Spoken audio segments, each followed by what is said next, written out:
Did you know that we have channel memberships now? If you'd like to help support this channel, get some exclusive Kawabana emotes to use in the comments, as well as an exclusive badge by your name, click that join button now to find out more. Every bit of support really helps. Thanks guys. At Suma Beach is a strange story. I'm just gonna put that out there right away.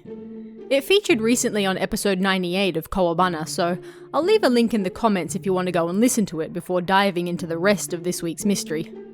To quickly sum it up, 3 friends go for a bike ride along Suma Beach, get attacked by hooligans, and one of them dies. Then a green creature that looks like a child comes out of the water, and a bunch of alien-looking creatures approach the dead friend from the other side of the street. They scream his name, and that's pretty much it. It's an odd story, but it's also a famous one. Perhaps because it's so odd. It even briefly featured in an episode of Other Side Picnic, where you may have noticed a group of hooligans beating some people up. This story is where that came from. But strange as it is, could there be some truth to it? That's what we're going to take a look at this week. Did the Suma Beach story really happen, and how can we explain it? To begin with, the story was shared on Channel on July 14th, 2004. The user claims that the story took place only 3 days earlier, placing it on July 11th. Suma Beach is a real place in Kobe, and while it's not massive, it is beautiful. So, did someone really die at Suma Beach on July 11th, 2004, and were his friends visited by aliens? The story mentions the 3 friends stopping near the bus stop close to the beach. There are several bus stops near the beach, so this gives us a rough location of where the event supposedly took place. The poster also mentions his friend hitting his foot on the divider in the middle of the road, which is something we can see does exist on Google Maps. So far, so good. At the very least, the person posting this story was familiar with Suma Beach and its surroundings. The first hurdle cleared. You can also find numerous stories around the internet of hooligans hanging around Suma Beach, so there's no reason to doubt that point either.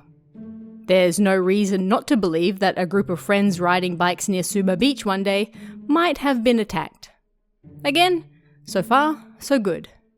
But naturally, most people start to question the ending, with the alien-type creatures appearing. This is the real problem. The poster describes one of the creatures as green, literally head to toe green, and about the size of a child. This creature comes running out of the ocean like the Swamp Thing or something and muttering what sounds like a Buddhist chant. This creature screamed and cried upon seeing the poster's dead friend, killed by the hooligans who, shortly thereafter, fled the scene. Then, from the other side of the road, he notices alien-type creatures, in his own words, standing under the streetlights and also looking in horror at his dead friend. He never states these creatures are green as well, only that they have alien faces. These creatures all scream the friend's name and the remaining 2 take off on their bikes. That's pretty much where the story ends. The creatures seem to be fairly stereotypical aliens. Little green men or even the greys. At several points, the poster describes the smaller creature as green, and the larger ones as having stereotypical alien faces. Why they are there, why they are upset at his friend's death, and how they know his name are the mysteries from the story that are never explained. The assumption is that perhaps the poster's friend was an alien too, but then this doesn't really explain why he doesn't look like them. Perhaps he was only friends with the aliens, or for some unknown reason, they were watching over him. It's never explained, but either way, it's strange. Interestingly, a later reply in the thread claims that the incident was well known in the area. It was the incident where a bunch of thugs attacked a junior high student, right?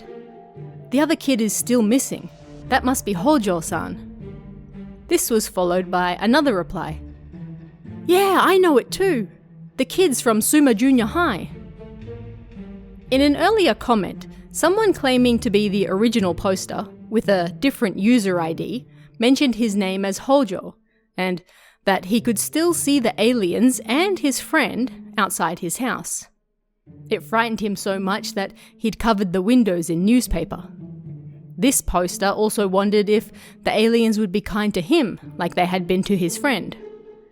But there are a few problems here, setting aside the part about the aliens. First, the user ID changed, so there's no way to confirm that the latter poster was also the one who shared the story. Secondly, the users claiming the incident was well known around the town are also suspicious. They mention the students as being from Suma Junior High, a school that doesn't exist. There is a Suma Kita Junior High School and a Suma Gakuen Junior High School, as well as another junior high called Tobimatsu nearby, but there's no plain Suma Junior High. One of these users also refers to themselves as a Suma Shimin, which literally translates to city inhabitant.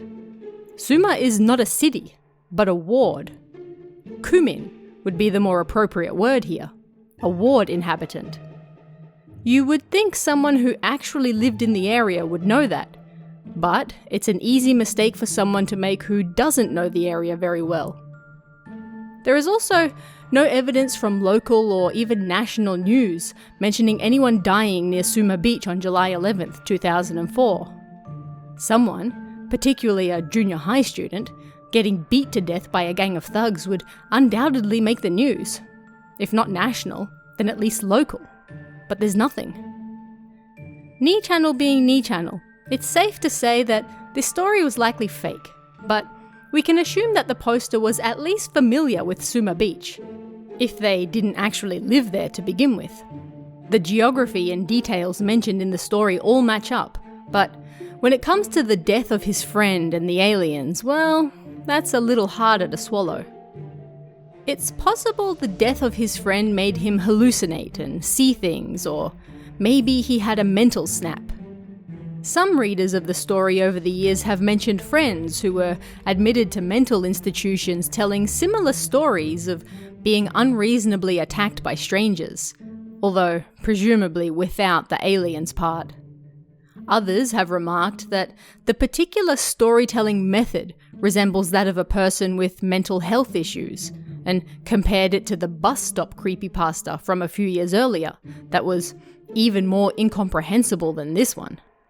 But either way, with no news of anyone dying in the area on or around that date, it's hard to see it as anything other than a scary story created for Ni Channel that eventually caught traction because it was just so strange, and Ni Channel does love its weird stories. But what do you guys think about this one? Let me know in the comments below, and I'll see you again next time.